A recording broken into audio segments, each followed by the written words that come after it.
Question 1a. Express 9 over x minus 1 times x plus 2 squared in terms of partial fractions. Okay, so we just need to set up the pattern. So we're going to say this would be the same as a fraction over the single bracket x minus 1. And then the squared bracket we've got to get right. So you need to get the pattern for this. It's a bracket unsquared, one term there, and then there's going to be another term where you've got your bracket still squared. Now it could be that the b ends up as a 0, but you can't assume that, in most cases it's not. So you have to start off with the right pattern. If you just put the a term and the c term and you didn't have that one in your answer, you wouldn't even get the first mark, so then you get 0. Okay, so the next step is then we're going to multiply up by this pair of brackets. So I'll write this line in. You don't have to write this line in, but every single of these 3 terms multiplies by these brackets that have come up off the bottom and timesed up. And then we do a bit of cancelling. So for the a, we can get rid of the x plus 1. For the b, we get rid of one of those brackets. And for the c, we get rid of both of them. Okay, so what we're left with is whatever's on the top over here, which in this case is a number, but it could be algebra. That gets written.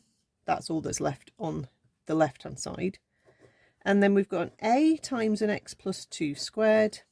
We've got a b times an x minus 1 and an x plus 2, and we've got a c times an x minus 1. So we need to get to that line correctly. Now, after this, we need to find out the a, b, and c. So they're the values that are always there. Okay, this line is always going to be true. So whatever value x takes, a and b and c should not change. Okay, so the simplest way to do it is to choose carefully values that we're going to make these brackets 0. Okay, if I choose x equals 1, the left hand side I can't sub x equals 1 in, but that's always just a 9. So I'll get an a times a 3 squared, but then the b will be 0 because that bracket will be 0, and the c will be 0. You can write that in if you want, or you can just miss those terms out. So that then will give you a times 9. 9 equals 9a, so therefore a is 1. So now I'm going to choose another value of x that will make the other bracket drop out, so that would be -2. Again, the left hand side is always a 9 in this case. A times, now that would be a 0. For b, the second bracket would be a 0, so that's still 0 for b. And for c, you've got -2 take away another 1, which is a -3. So we get 9 is equal to -3c, so divide 9 by -3, and you get -3. Then, finally, you can choose any other value. I'll just choose equals 0. Again, the left-hand side is still 9, and when x is 0, I get a 0 add 2, which is a 2, to square.